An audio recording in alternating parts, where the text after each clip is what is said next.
for this 4th of July, I just recorded about a 7-minute segment on what is freedom from an ideological perspective. And when I listened to it again, I decided that it sounded pretentious, pompous, arrogant, and just generally stupid. How can I define what freedom is for you? I can't. Nobody can. You have to determine what your own level of freedom is. Sort of like when somebody says self-sufficiency. What is that? I mean, if you're a sailor at sea, underneath a captain on a big ship, you don't particularly have any self-sufficiency, but you chose that way of life, usually. The captain, does he have self-sufficiency? Maybe. What if you're just a lone guy on a boat at sea? Do you have self-sufficiency? To a degree. You still got to pull into port every now and then and make repairs. Same for a homesteader. There are certain things we need which we can't produce ourselves, and we have to go out and get. So the word is muddied. Self-sufficiency, that is. And I believe that the word freedom is also somewhat muddy. I essentially want to live the way I want to live, raise my children the way I see fit, and do the small things that I want to do. And there's an entire powerful system that's not even part of the government that's designed to keep me from doing that. It's public opinion, it's the economy, it's the corporate industrial world. It's a whole lot of factors rolled into one.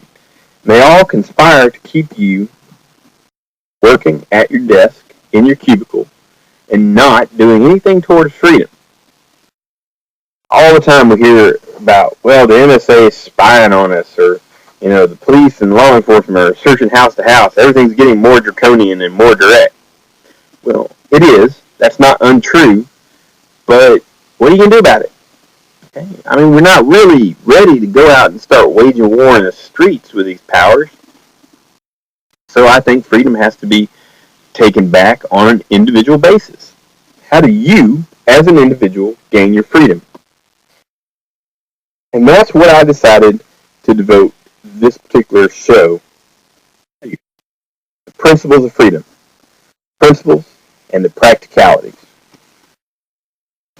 So sit back and enjoy the show. Sorry again for poor quality. I have not yet resolved my microphone issue. Still looking for a way to deal with that. But things are looking good. Let's talk about us some freedom.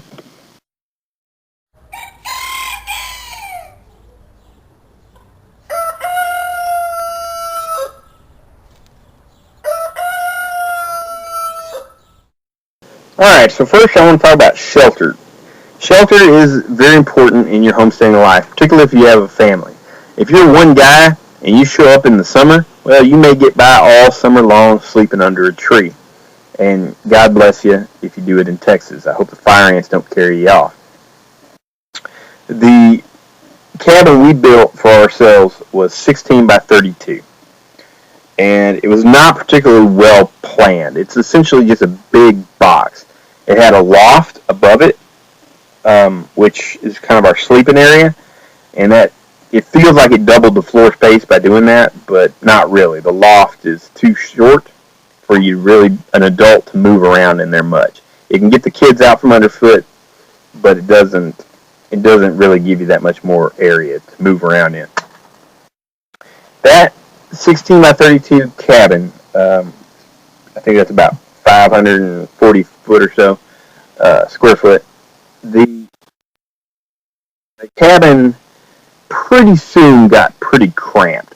It cost us about $6,000 to build it, and we got it up and livable in about 10 days. That's 3 men working 12 to 14-hour days, 10 days. The cabin, the primary part of the cost of the cabin was a steel roof. You could certainly cut the cost on this and come out ahead. One of the problems we ran into was that we never built a house before, my wife and I. So we had no real understanding of what we wanted from a house. We kept bumping up into where are the windows going to be, where's the door, what rooms are going to be what. It was really problematic to try to plan this out so rapidly on the fly. And we didn't put enough thought into it because we sort of intended it for it to be our temporary home. We didn't really intend for it to be our permanent cabin. But circumstances would dictate otherwise. After a while, we figured out that we weren't able to do the additional designs we wanted. So we gave up on that and we expanded this existing cabin, which cost us about another $4,000 to $5,000 to double it. And a big part of that, again, was a steel roof, a lot of windows. We learned quite a bit about that, being down here in Texas without air conditioning. Yeah, windows are a good thing. So, are we built up to code? No. Our running water is gravity fed. It's just sort of a pipe coming in over a sink from a big water tower. That's not, what normal people, I guess, would consider running water. But it works for us. We've made it do, and, we can expand it out as we like later on. Some of the other aspects, electricity, we get by on solar power, and our electrical supply line, so to speak, is an extension cord that comes over into the house. And we just tagged everything right off of it, right there where it comes in. A side effect of doing things this way is that if anything breaks, it's very easy to fix. Since I'm the one who built it, I know how it works, and I don't have to call a plumber or electrician. If I did call a plumber or electrician, they'd probably laugh at the solutions we developed. But since they got to work about 60 hours a week, and I don't, I guess I'm the one laughing.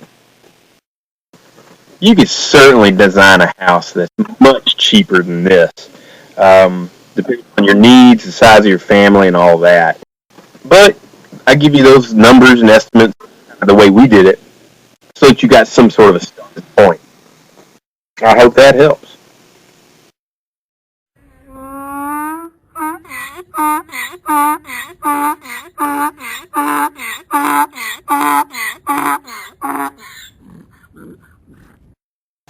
Alright, the next topic I want to explore is food. There are really only two ways to get food. You grow it, or you buy it from somebody else who grows it. That's it, guys. So, it's a necessity. You can't live without it. Now, I can make do with the only very basics, rudimentary of shelter, but food is a limitation. I still got to put quite a few calories into our bellies every day, or we start losing health, and we eventually cannot do what we're trying to do. Now, the model I chose was to grow a portion of our food. Now, intendedly, the half of our food supply is supposed to come from the gardens, and the other half is supposed to be livestock. We ran into some obstacles with the livestock, so that's where the deficit is. We don't have yet the dairy or the meat production that we want. But we're getting there. We're getting there slowly. Now, the gardens do pretty good. We're eating zucchini just about every day.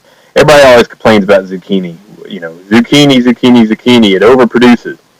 When you're feeding a family on a homestead on a limited budget, there ain't no such thing as overproducing. If I can eat zucchini with every meal, then I feel more full. It's got saturated fats, vitamin A, vitamin C, so it's healthy for me. And there's enough ways to cook it that you ain't really going to get tired of it. We never get tired of zucchini broiled in butter with some garlic on it. Heck, I'm getting hungry just talking about it.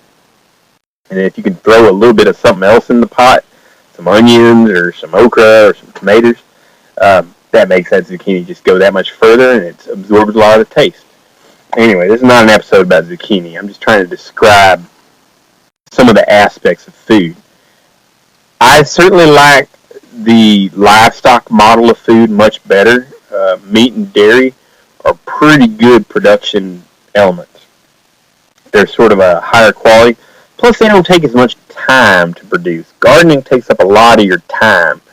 And the calorie return on meat and dairy is much higher. The investment of your time versus the calorie you get back. Meat and dairy. There's a reason that most of the civilizations on the planet have been small nomadic herdsmen. And the really big populations have grown that way because of more gardening, agriculture, grain crops. And that's fine, but since large civilization is not something I'm striving for, as a family unit, we're fine with meat and dairy. But you need food, you need water. So any homestead you select is going to have some of those elements. You're going to need good soil, at least some sort of soil to start with. You can augment your soil and improve your soil with good composting practices. And there's an old saying, feed the soil and the soil will feed you. That certainly applies. The more in the beds where we've used the compost we've generated so far in our year and a half out here, those beds produce a lot more food, a lot bigger food, and they're a lot healthier. Now, one of the aspects of food production is that where people get bogged down a lot, and I see this almost every day whether I'm talking to somebody directly, whether I'm reading it on a forum, is I want to produce food to sell. All right, look, everybody would like to make an income off their farm, okay? But your average household spends about $30,000 on food per year bought from the grocery store. If you can just produce most of your own food so that you don't have to go to the grocery store so much, hey, you produce $30,000 of income.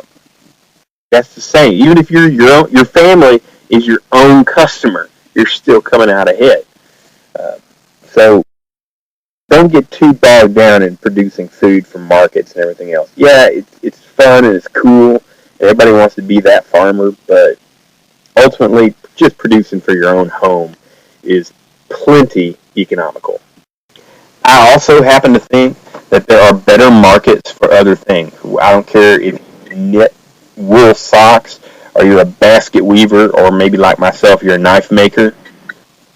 Garden for yourself, produce the food for yourself, then take that excess time and put it into a craft as opposed to growing additional food. You know, I guess if everybody did that, then some of the excess world population would starve off, but that ain't my concern. They have the same capabilities I do of getting out and growing their own food, and if they ain't going to do it, if they ain't going to take some measure of responsibility for what goes into their own mouths, why should I be too concerned about them? I am concerned about hungry people. I am not particularly concerned about people who have no interest in doing it for themselves. That same concept goes, I hear all the time about people who are going to fight for their freedom. You see a lot of it lately. We're going to take up arms and fight against the government. We have to stop government tyranny, etc., etc., etc. How are you going to do that on an empty belly? Okay, where do you think you're going to get food to fight a revolution from? Do you think you're just going to be able to put down your rifle and go into the grocery store for a minute and buy something? No, every tyrannical government on the face of the planet that is either there today or has ever been uses food as a weapon against the population. And our government's not going to be any different. You're going to end up being starved out.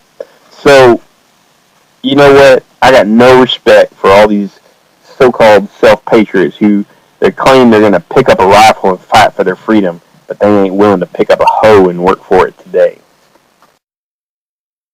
So that's how important food is to your freedom, your economic freedom, your health freedom. It's the key. It is the key linchpin upon which everything else hangs. You can go live in a mud hut or a tent or anything else, but good quality food coming into your household every day is a necessity.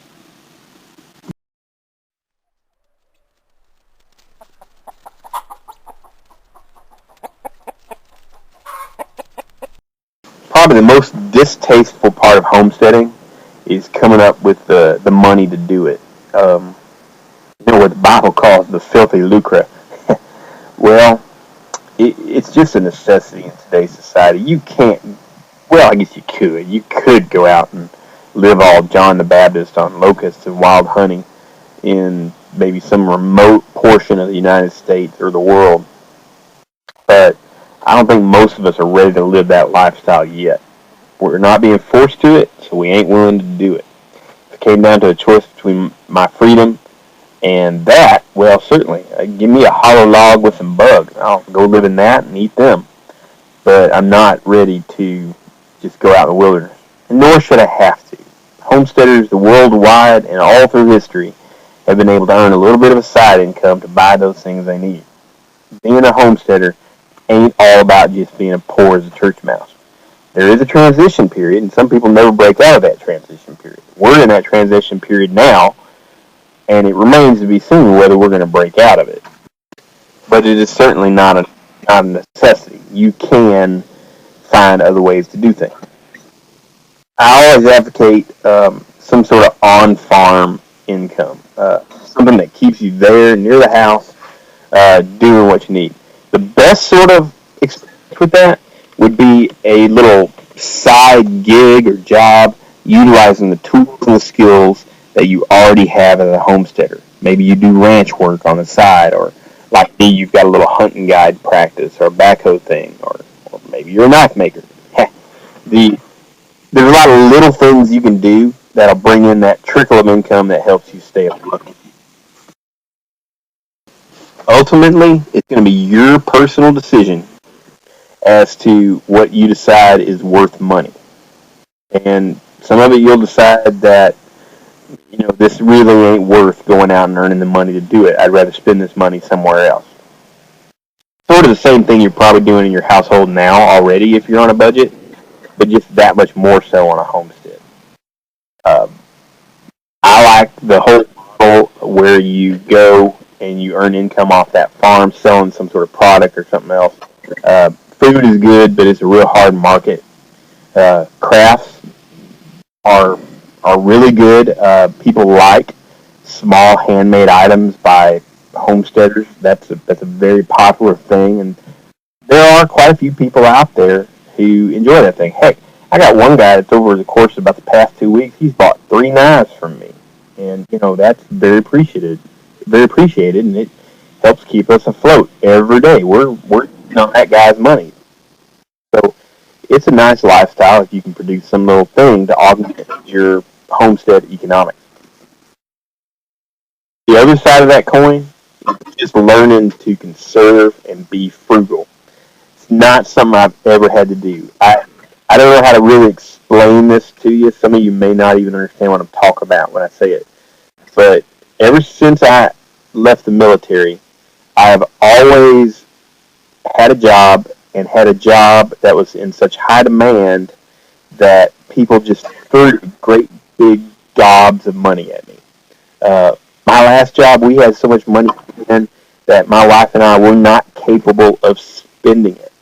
Between our decision to go and buy this homestead in Texas and us saving up the money to do it, it took about 6 months to do so.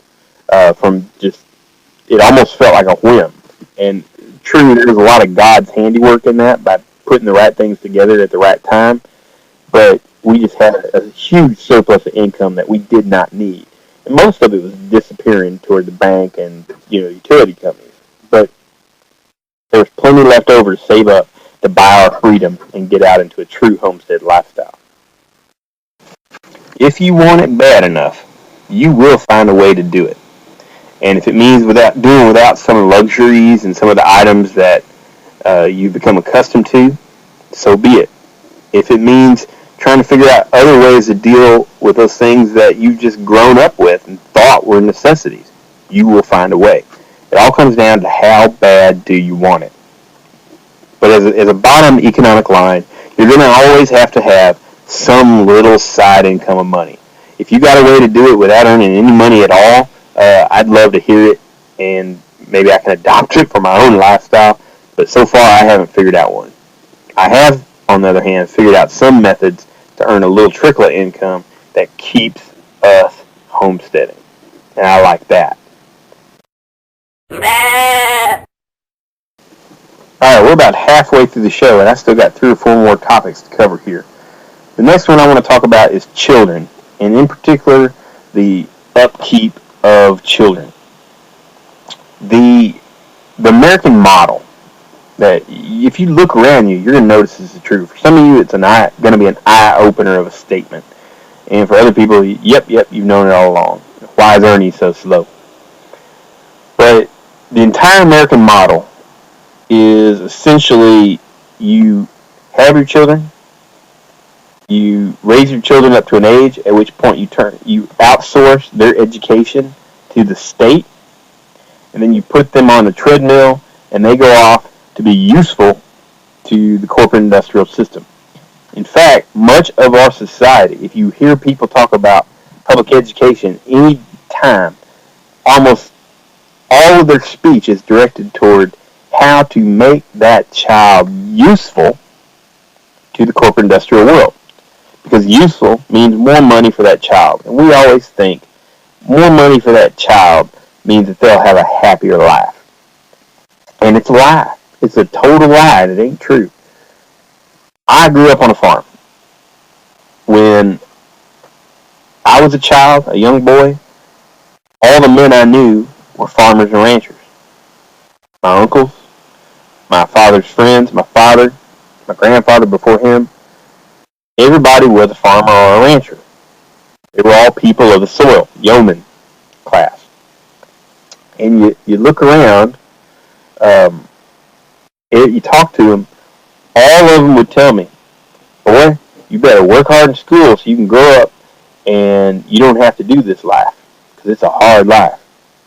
Nobody ever took my wants and desires into consideration. They sort of put me on a treadmill. I left home. That was the end of that, and I was useful to the corporations. And I made a lot of money being useful. But always in the back of my mind was the image of the hands of those men.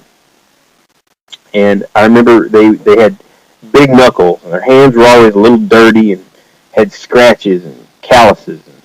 And, they were what in my mind constituted a man's hands. And all the rest of my adult life, I would look at my hands and think, why don't my hands look like those hands? And I always felt a lack. And it seems silly to focus on hands, but that's what my mind did. And there's always something missing in my life. And then finally, we got back to homesteading and farming. And, well, today, my hands look like those men's hands. I've got scratches, calluses, and they're pretty dirty today. I've been working in the workshop. So, I'm not saying that you have to keep your children on the farm, particularly if you have children that have no interest in farming. But you want to preserve their way of life so that when they do become adults, they do have a choice. Okay? At worst, they're going to have pleasant memories of growing up on a farm. They're going to go off to the city and do their own thing. But at best, they may decide to continue this lifestyle because it is a better lifestyle. And you know it's a better lifestyle, or you wouldn't be listening to me go on about it right now. So try to preserve that child's skills and mindset, his independent can-do mindset that all children are born with, and public education has to beat out of them. Then they're going to make a better homesteader. You know, I listen to my oldest son, he's 16, and I listen to him talk all the time, and I'm just so amazed because he's 16. And he's got the concepts, the skills, and the belief system that it took me 42 years to acquire. 42 years of unlearning to acquire. That's amazing to me. Now, part of that freedom to raise your children has to be taken from the government. The government does not want your children homesteading. They don't want you homesteading. You ain't paying enough taxes. You ain't paying your fair share. They do not like you self-sufficient. The corporations don't like you self-sufficient, and the government don't like you self-sufficient. And they've set up a system to make you as less of that as possible. So you're going to be swimming upstream. There are many ways to raise children, and it ain't my business at all to tell you that.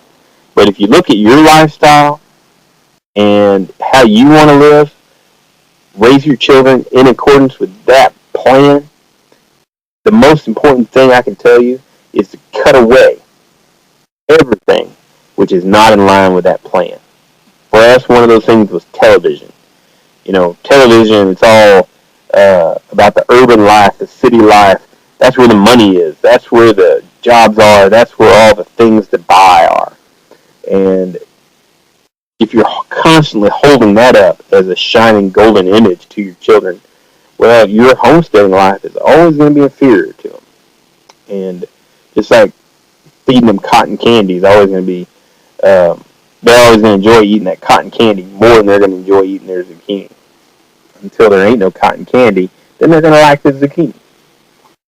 So take away all those outside influences that are pulling your children away from the lifestyle you wish to give to them.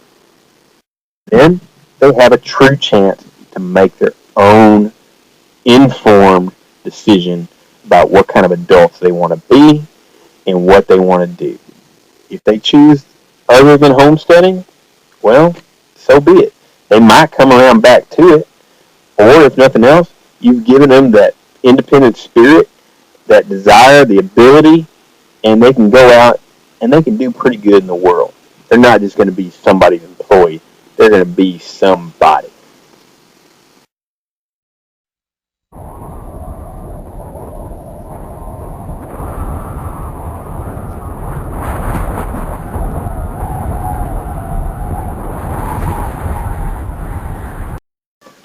Well, that's a wrap. Episode 4 is in the can, so I hope you've enjoyed it. It's been certainly more ideological and less practical than previous shows.